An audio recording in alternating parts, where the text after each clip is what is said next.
Well, good morning, church, and thanks for tuning into this podcast episode. We're excited because this week we invited Nathan to jump in with us on this as we talk about the family and worship and what that can look like for your family during this time of quarantine. We're just excited. We know that God's doing some great things during this time, and we hope that you as a family are enjoying this time together. And there's some interesting things that we can do to incorporate worship into the life of our families. So spend a few moments, check this video out, and we look forward to hearing from you. Well, hey, church family, we are excited that you've tuned back in to join us today, and we're going to have a good time because Sarah and Ethan and I have asked Nathan to jump in and join us with this chat. And the reason is we want to talk a little bit today about the family and worship and what that looks like and how you as a family can engage in that. And we're going to talk beyond just music, beyond just different types of worship music. We're going to look intentionally at what worship is and how you as a family can reflect that during the time. And so we're excited. Nathan, thanks for jumping in with us, buddy. And I think it's going to be good. So I'm going to start with you, actually, Nathan. Let's kind of define worship. If you were kind of give a broad definition of worship, what would that look like? Excuse me. Worship, honestly, would have to be any type of glorification and adoration and praise that you're giving to God and only to Him, to no one or anything else, whether material or a person, only to Him. That's what you're giving that glory, honor, and praise to. So it's beyond just the music aspect. Yes, it is completely beyond the music aspect. It's not just limited to, people say, the worship chords, the 4 chords of worship. It's not limited to the songs you're hearing on KSWP radio or your Spotify or Apple Music playlist. It's kind of like you're living a life of worship, if that makes sense. And so your every choice, every aspect of your life that you're living day by day, whether you're choosing to stay in a mode of worship, giving God glory through your speech, through your actions, like I said, through your choices already, through how you're just living your life day by day, that every choice that you're making, if it's not giving glory to God, and you're kind of like on that fine line of like, oh, am I still worshiping, or if I'm still not, and everything. And of course, we're imperfect people. We're not perfect people. But at the same time, like, all the choices that you are making whenever they're giving glory to God and giving Him praise, that's worship right there. So it's not just the music that you're hearing on Sunday mornings or in your car, on your radio, or on your phone. Yeah. What about you guys? Throw in there. What do y'all think? Yeah, I mean, I definitely agree with Nathan. Like, sorry, Ethan was going to go. We talk about worship not just being like that 15 minutes on Sunday morning that we sing songs, but living a life of worship to bring glory to God. And that looks like, family worship. You hear that term, it can kind of intimidating, but it doesn't just mean like someone sitting with a guitar and playing songs. It's serving together and setting God's word together, whether that's like reading, like for your little ones, like a Jesus Storybook Bible story, or reading out of your kid's Bible. It looks like coming together to glorify God and grow closer to Him. So I definitely agree that it's not just that time we sing songs. Not that we shouldn't sing songs, not that we shouldn't teach our kids praise music, and not that we shouldn't have Christian music playing in our homes, but that's not the only element of worship that we can see in this whole idea of family worship. Yeah. Right. One of the things that I come back to a lot is Romans 12, 1 and 2, which says, I appeal to you, therefore, brothers, by the mercies of God, to present your bodies as a living sacrifice, holy and acceptable to God, which is your spiritual worship. Mm-hmm. And he goes on to this, and he's just saying the way that we worship God is by living for Him every day. Exactly. Through the way we make our cereal, from the way we take showers, from the way we mow the yard, from the way we, talk to that person who cut us off in traffic or whatever. Everything, I can't remember who said it, but somebody said one time, everything we do is an act of worship. Yeah. We just have to ask, what are we worshiping? Are we worshiping ourselves? Are we worshiping finance it. What are we worshiping? And so, because every action that we do ultimately is giving glory and honor to something. And so as Christians, we need to check our hearts, check our motives, and make sure that we are giving all glory and honor to God. And that is our spiritual act of worship. Yeah, and I think that's an interesting point, because when you look at it, what you're kind of describing is the context by which we live our life, the context by which we do things. That is essentially the way in which we worship. So how we kind of decide to motivate, to kind of go throughout the daily parts of the daily aspects of life is going to be a symptom of the importance of worship within our life and with where we're at. And so I think that that's part of the thing that we look at when it comes to families too, because families, we have an aspect of worship that's in our families.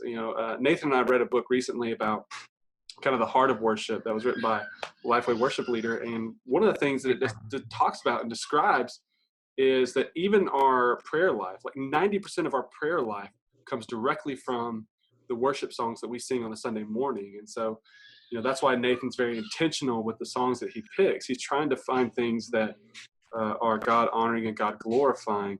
And so I think that even in our home, that has to be something that we have to say, our kids, like we homeschool Olivia, and one of the big things that we do in our homeschool is there's this reciting that comes. So there's this kind of a musical memorization that takes place in what we are teaching her and what we're doing. So music has a huge impact on her learning. So think about your kids. If music has an impact on what your kids are understanding and learning and growing and doing, then there's a really good chance that in this process that God is working out ways for us to help kids learn and grow and do. So does that make sense? Yeah. Absolutely. What's that whole thing you hear sometimes, like whenever you're listening to the KSWP, and so I know some people kind of hear sometimes I dog on them. I don't dog on them that much and stuff, because they do a lot for this community, and so it's great what they get to do. But with like our local radio station, they really talk about, like, you hear a lot of these parents when they come out and do these little small mini testimonials, and a lot of them will talk about how, like, all they did like a challenge for about like 30 days or something, maybe even 60 days, where them and their kids, they just had Christian radio playing there in the background, whether it was at home, whether it was in the car on the way to school, picking them up from school. And just knowing that overall, that 30-day period, like, they felt and saw like there was a difference in their mood and stuff. So not saying all music that's outside of Christian and worship music is bad, obviously, but we do need to be careful, especially whenever you have the new Christians that are coming up, and like the kids and stuff, where their brains are like sponges and they live off of every single word that they're hearing, whether it's from your mouth or from someone else's mouth that's hundreds of miles away in a studio recording booth. And so it's that whole thing, like, you have to be very intentional with what they're going to be listening to and hearing. So Well, I think that's true too. I think as parents, like Ethan and I, can see that our kids mimic everything we do, from not only the things that we say, but how we respond. I think that's been kind of fun today. Like just today, my kiddo is in the middle of a project and she gets frustrated with it. She goes, "I quit." And so she just walks off into her room, and I'm just like, "Oh, that's so me." Like, there's just moments where I get frustrated in the middle of a project and I'm like, "I quit. I give up. Like, I'm just gonna take it." But in my head, I'm just taking a break for a second, looking at it again, and then going at it a different way. But she doesn't see it that way. She looks at it as, if I don't get my way, or if something's not the way I want it, I can just quit and give up.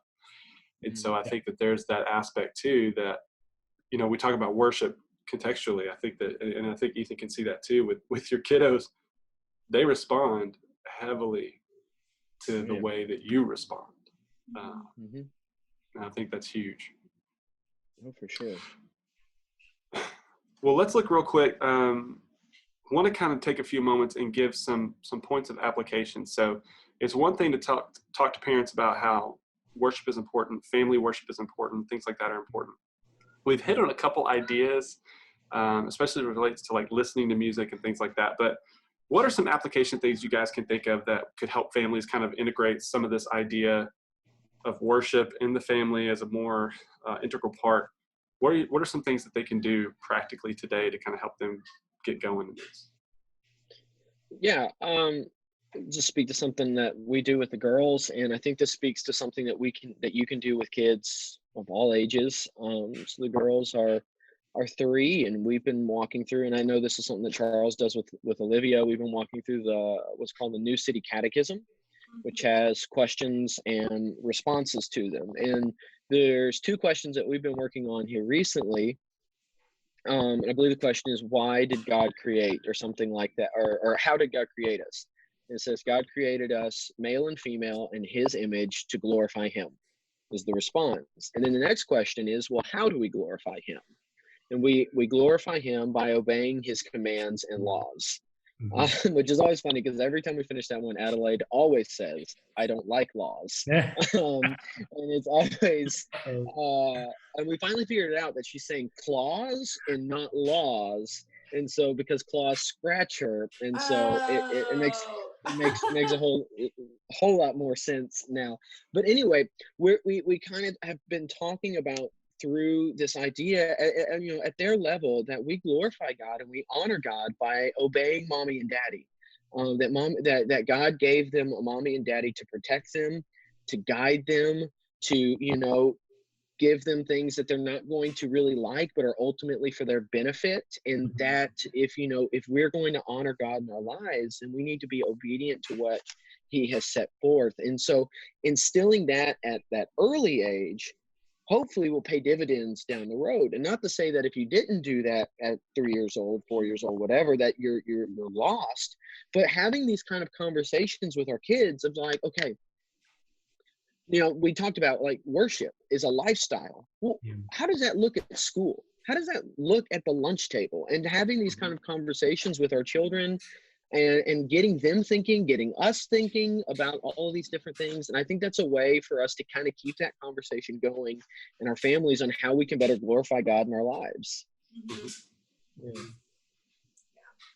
I think with what Ethan's talking about, that's an app that you can download on your phone, and there's also a children's version. You can switch it to that, and it makes language a little simpler, and it also has a song with each question, because we talked about there's something special about music and the way that it teaches us.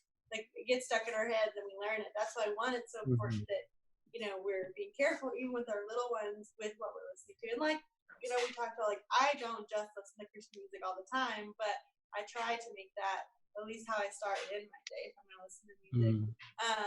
And so I love that about that app is it teaches the kids the music too.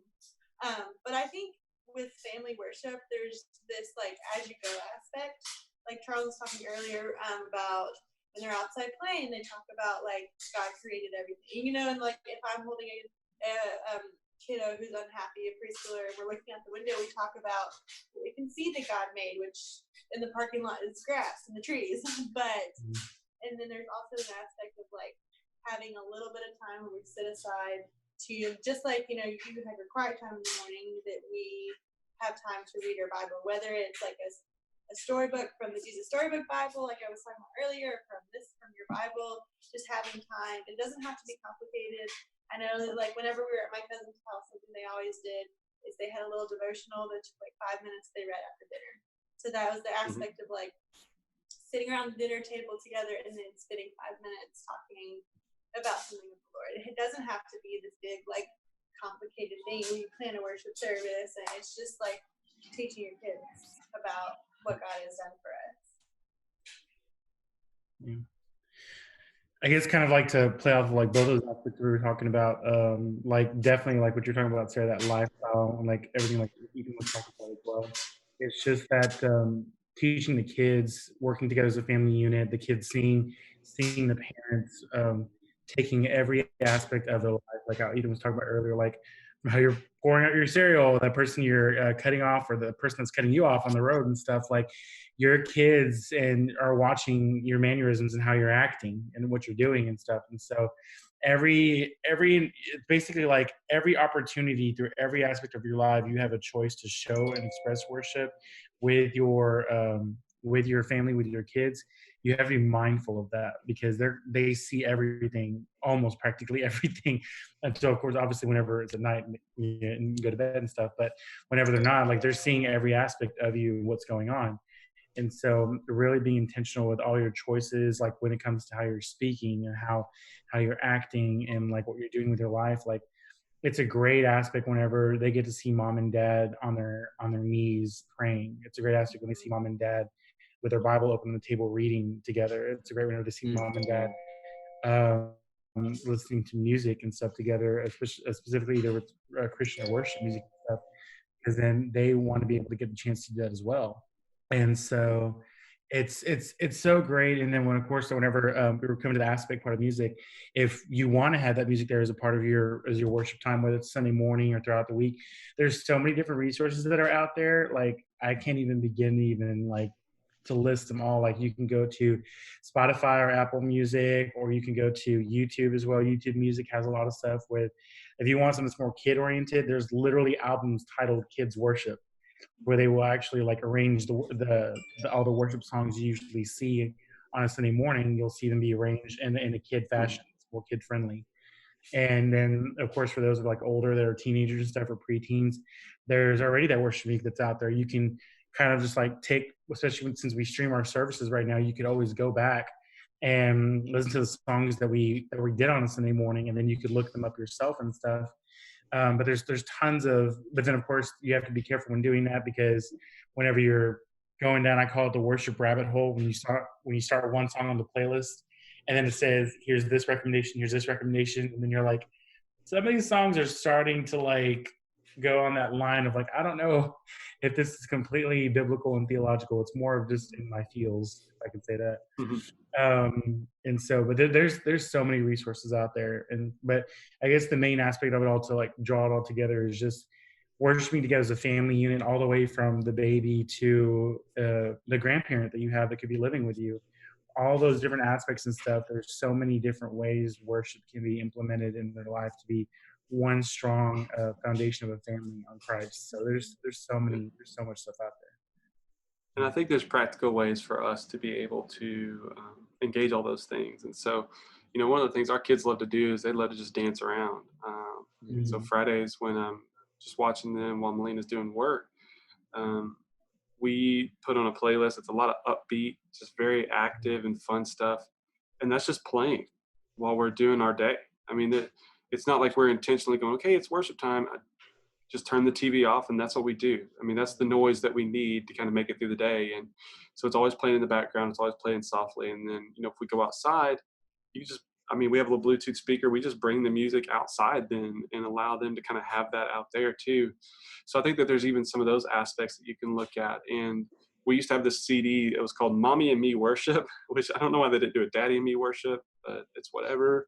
I'm not offended, but Lifeway, if you ever catch this, I'm totally offended.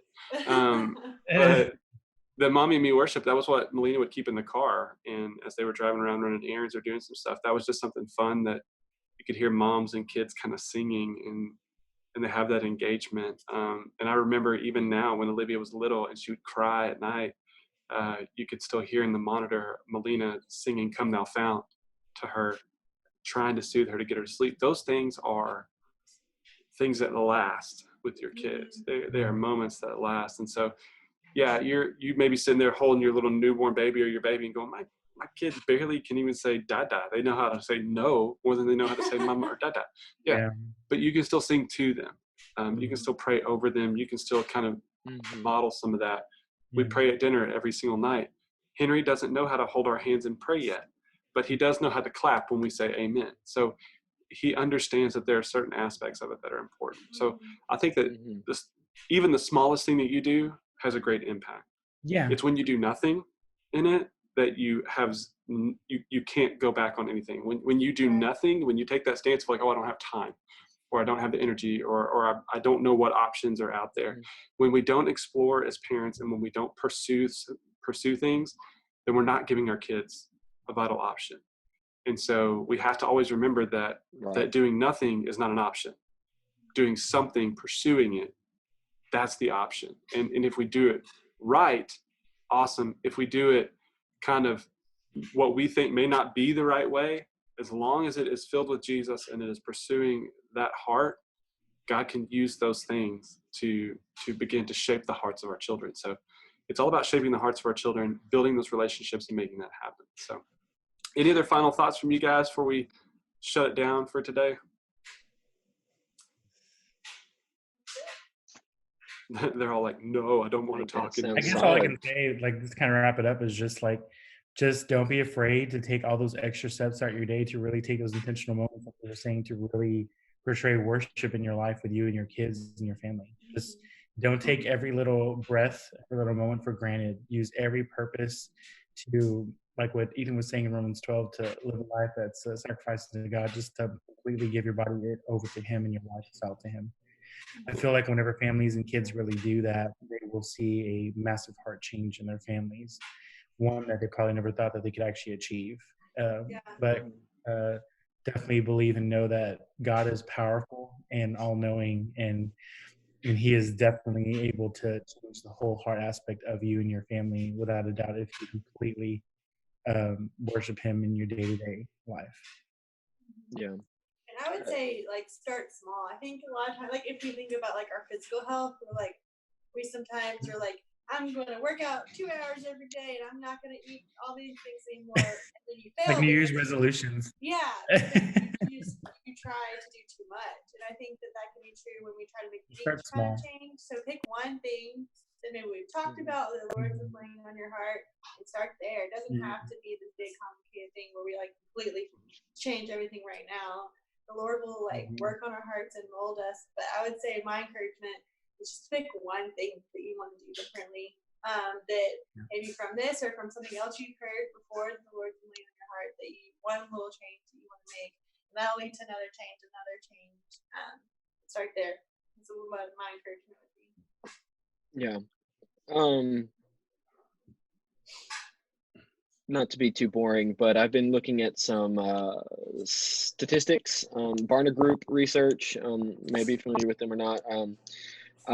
This is an older study, but I think the numbers would probably still be true today. It's like 89% of parents with kids under the age of 13 believe that it's their responsibility, not the church's, to instill their spiritual life into their kids. 96% of parents with kids under the age of 13 believe it's their primary responsibility to instill values and morality into their kids. Now, that's what they believe. Now, the numbers on parents who actually do that is less than 15% of parents actually do that. And then I think there's a number of things that come into that. And I was been thinking of, how do we equip or encourage or whatever? And so here's my encouragement. Don't have a finite perspective. Have an eternal perspective. It's so easy to look at my 3-year-olds and be like, gosh, how much is college going to cost when they're 18? What, are churches even going to be a thing when they're 18? Am I going to go to prison for, preaching the gospel? These are thoughts that I've had weekly since they've been born. Thoughts of worry, of caring for them or whatever. But ultimately, when I think about these things, I'm only thinking about their temporary life here. Maggie and I were talking about this last night. We talk about heaven as the afterlife, and how that does such a disservice to what eternity is, because it puts the focus on the life that we're in now. But this is just the pre-party for the party that's going to be in heaven. And so if we keep in mind that my greatest desire for my child is that when they die, they stand before the King of the universe and they get to hear, "Well done, my good and faithful servant." If that is our goal for our children, that would propel us forward to raise up children who love Jesus. Let that be the goal for our children, that they would hear a "well done, my good and faithful servant." And so that's what motivates my heart, and I pray that's what would motivate yours. That's awesome. So parents, we just hope that through this you can kind of see that our heart is to help you as a parent develop that eternal perspective, not this temporary perspective of what we have right here, because we don't know what our days here hold, but we can read about what our days eternally are going to hold. And so we have to always just keep that in mind and that perspective. And so parents, we just thank you for tuning in today. Nathan, thanks for jumping in with us. Sarah, Ethan, as always, it's good to see your faces in the morning.